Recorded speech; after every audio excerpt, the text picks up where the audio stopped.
Hi, everybody, and welcome to our very first podcast ever for Laughter Yoga Australia.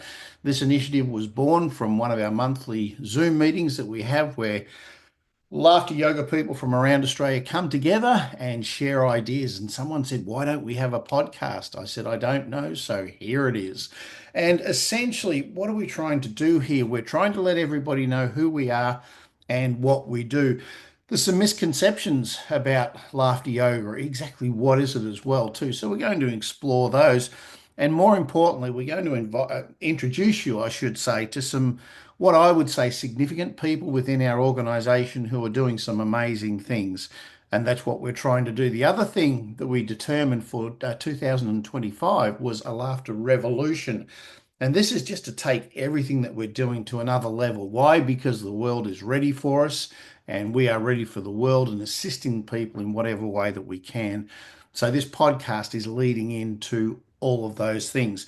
So without any further ado, we are doing this via a Zoom meeting so that you can listen to us on your earpods or earbuds as you're walking around or in a public place, or you can actually view it on the Zoom. And if you were to view it on the Zoom, you would see an old bald guy on one side and you would see a lovely lady on the other side, who's my friend Janet from Western Australia. So, Janet, thank you for being my guinea pig and the first person on this podcast.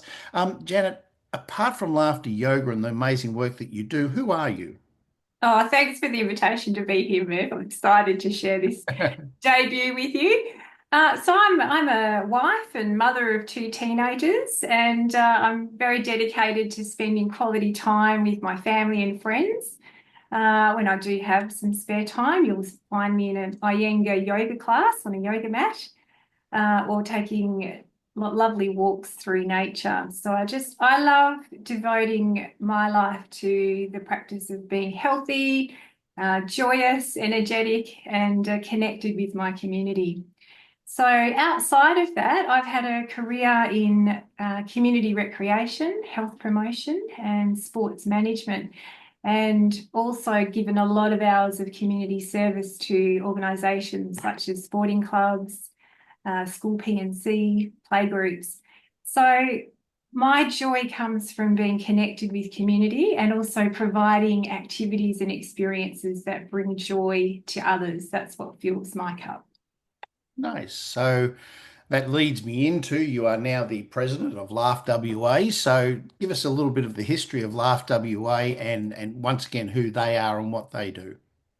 Sure. So we're a very small volunteer-led not-for-profit organisation here in Perth.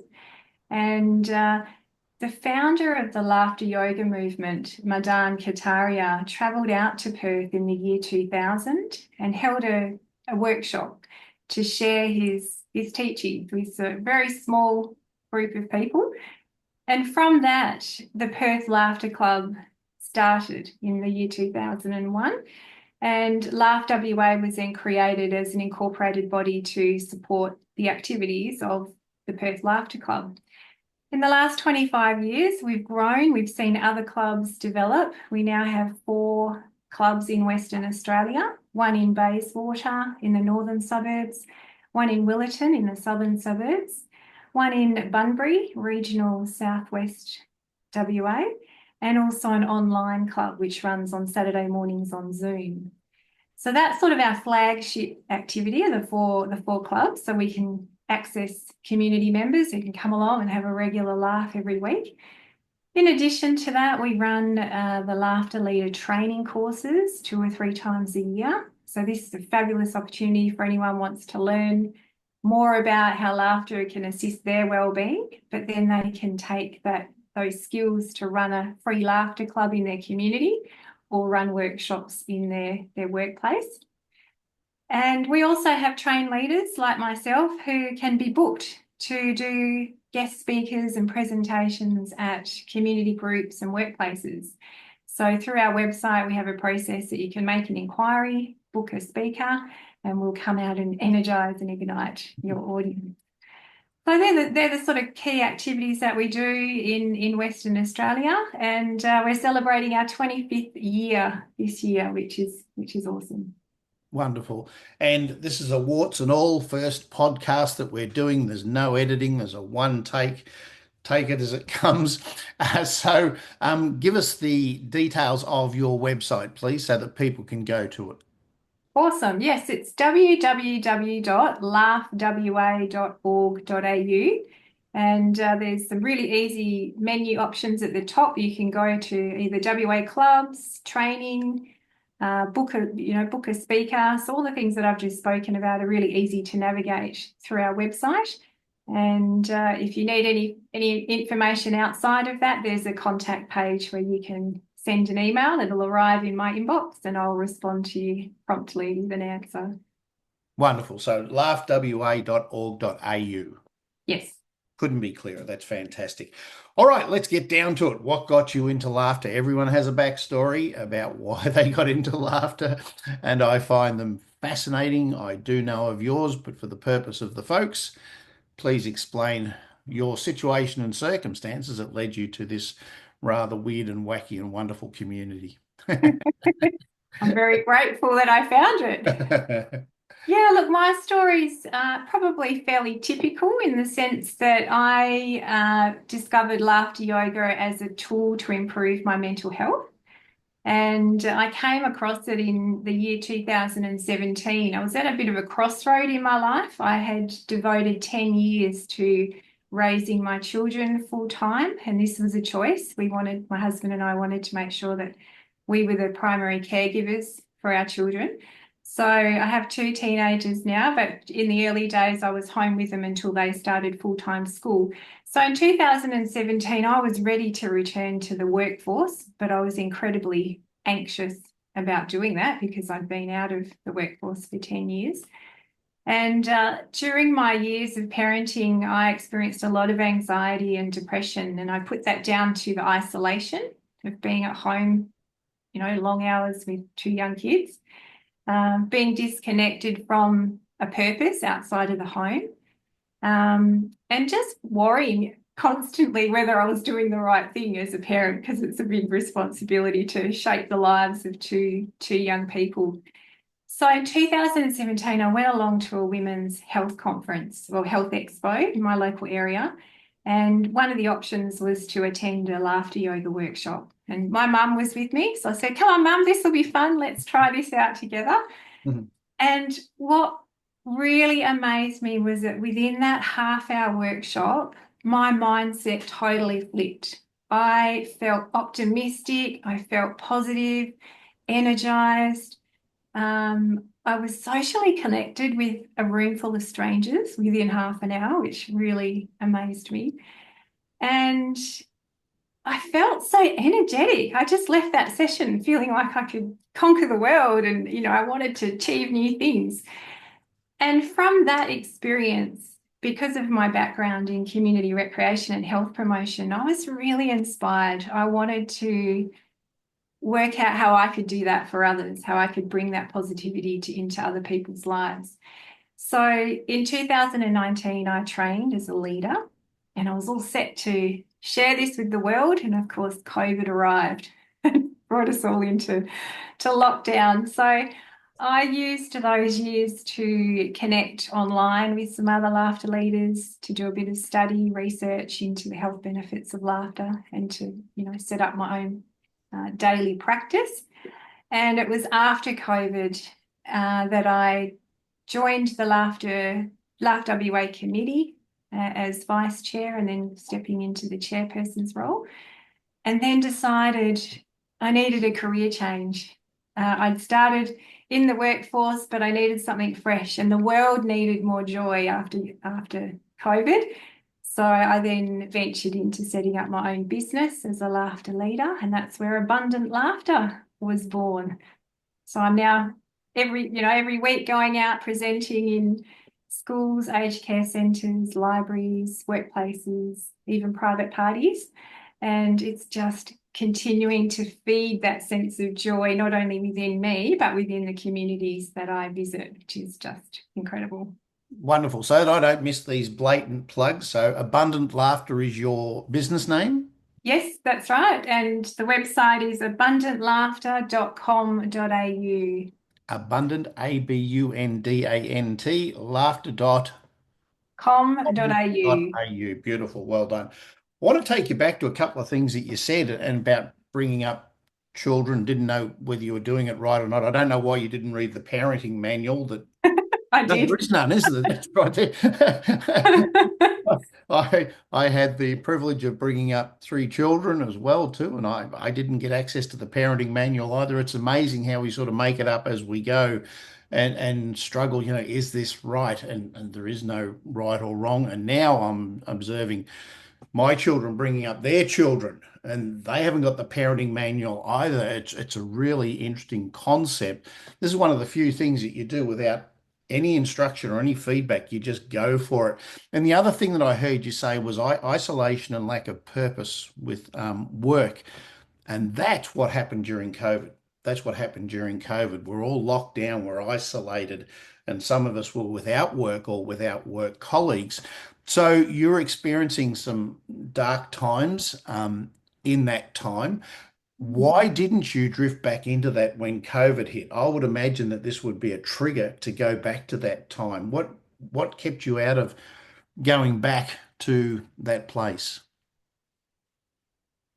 You mean to explore laughter yoga during COVID or Well, just how did you personally get through that COVID period, especially because what we went through was what you were describing actually yeah. created that dark time. These are Yeah. all questions without notice too for anyone who's Yeah. who's No, listening. good question. Well, COVID actually threw up even more challenges for me personally. Within the first month, my husband started working from home full time. So that was a different dynamic within our family that I had to adjust to, and that wasn't easy to begin with. I think I just resolved that this was the new normal and had to reach a level of acceptance around that. The next thing that happened was that my son started high school and he experienced extreme anxiety and depression in the first 2 years of high school. So his mental health became even more fragile than what I had experienced. So I suddenly became a carer for someone who was going through quite intense emotional pain. And so my focus was on helping him as well as trying to maintain my own well-being. So I think I just had to really focus on self-care. I had to focus on reaching out for support. I had some amazing support groups around me that I accessed and kept up with physical activity, kept up with healthy eating, positive mindset affirmations. So yeah, I've got an amazing range of tools in my mental health toolkit now that I can access. But laughter yoga coming out of that was something that I believe was instrumental to my mental health recovery. And the key reason is that it took me away from the negative experiences that I was having in my life. Yes, I went through counseling. Yes, I spoke to my friends about what I was going through. But when I went through those experiences, I was constantly reliving the pain and the negativity. So it was reinforcing the anxiety that I was experiencing every day. Whereas in a laughter yoga session, it takes us out of those places into a joyous state of mind so we can have a mental break from our worries and and it positively connected me with other people that were outside of my family situation. So I didn't feel so isolated and alone in what I was going through. I think well, I just took some notes then for anybody who's actually observing, going, why is he writing stuff? You took a mental break instead of a mental breakdown. And I think that's a really nice differentiation. And I talk to a lot of people who are undergoing therapy, etc. I have some psychology and psychiatrist friends as well too, and they talk about this process that they go through. And sometimes it's helpful, sometimes it's not. So sometimes people are reaching out for something different to help or assist them. And I love the fact that you said a mental break. So is laughter just the biggest distraction that we've ever come across? Is that what it is, Janet? No, I don't think it's just the distraction. It teaches us tools to cope with upsets and challenges in our lives. So what I've noticed in the last 3 to 5 years since I've regularly practiced laughter yoga is that I'll still have upsets and disappointments in my day, but instead of the negative monkey mind sitting on one shoulder, taking me down that path of criticism and self-blame and shame, I listen to the voice on the other shoulder, which has a more positive perspective and is able to discern whether it is something really worth worrying about or whether I can just laugh it off, see the positive side and move forward. And for me, it's given me that resilience to cope with those situations with more optimism. And I'm modeling that now to my family and my children, and I can see that benefit is flowing on to them as well. They're much more resilient when they're coping with things too. So it has a much deeper impact to our mindset and our outlook on life rather than just being a distraction from our worries. It actually gives us the tools to navigate and cope with them in a more effective way. Okay, because one of the myths around laughter yoga in particular is, oh, we just sit here and we laugh all the time and our world is perfect. And that's certainly far from the truth. So, getting back to the distraction, um, is it a mask that we hide behind to say that our world is great, but it's not? No, well, as a laughter leader, I'm very authentic and I share with my audiences examples of, upsets or challenges that I go through and how I've used laughter to navigate it. And they take inspiration from that and they realize they have that capacity within themselves.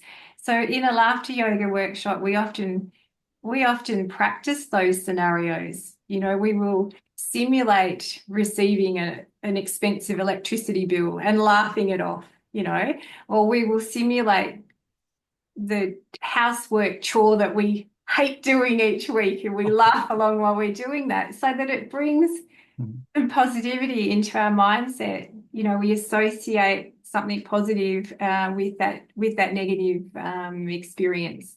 So no, I don't think it's a mask at all. I think it's about building a skill set that allows us to view the world in a more positive way and to navigate those challenges with resilience and optimism.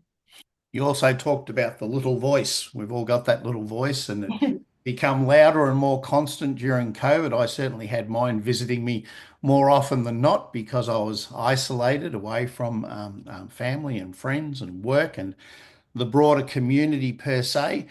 And that's all about judgment. It's very judgmental about situations and circumstances. So people who come along to a laughter session have that little voice saying, "Oh, what do I do? How is this going to happen?" And could be very concerned, especially for the first time.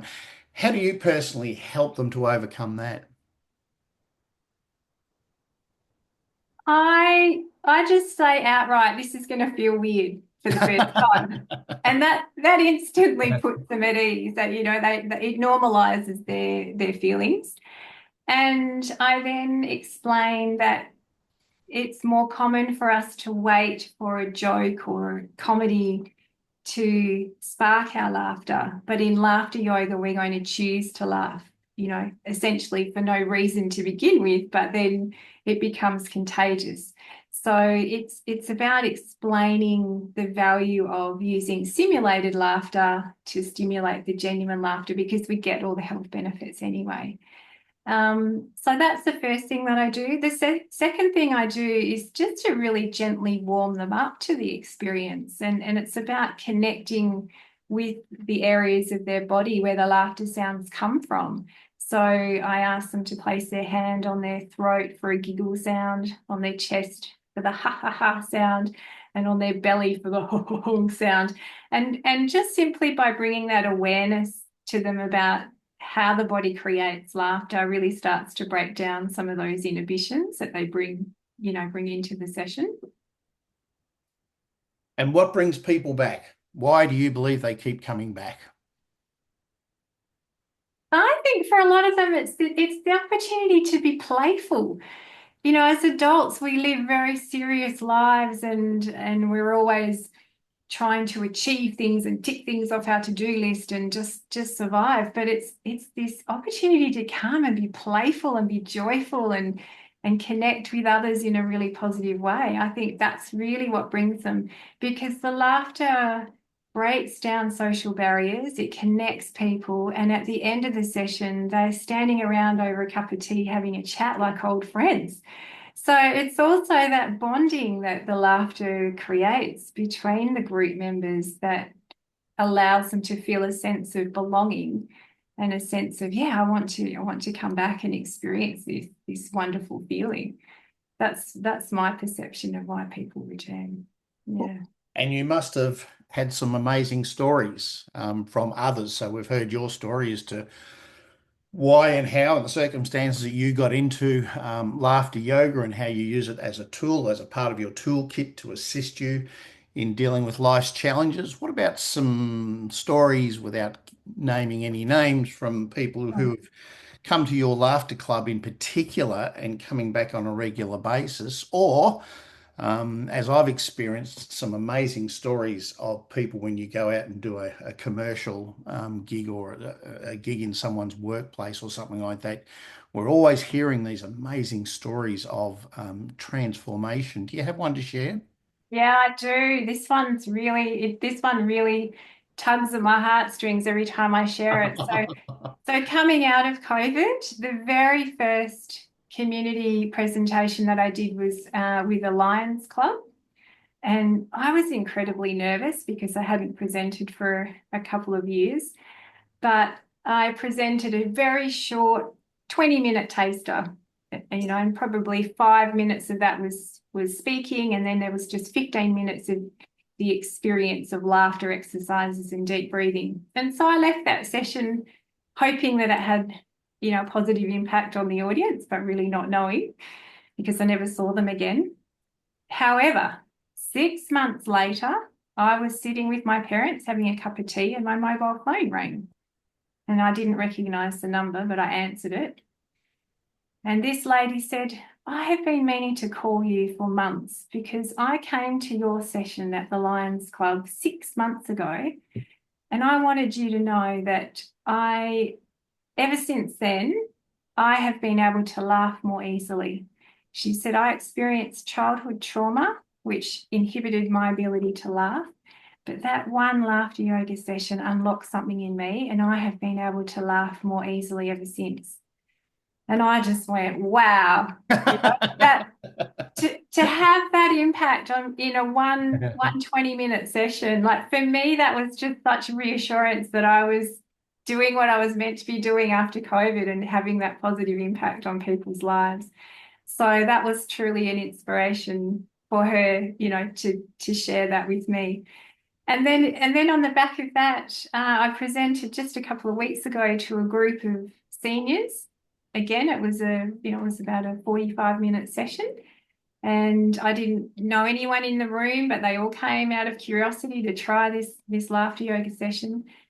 And for the whole hour after the laughter yoga session, while they were all having afternoon tea, I was having people come up and sharing their experience with me.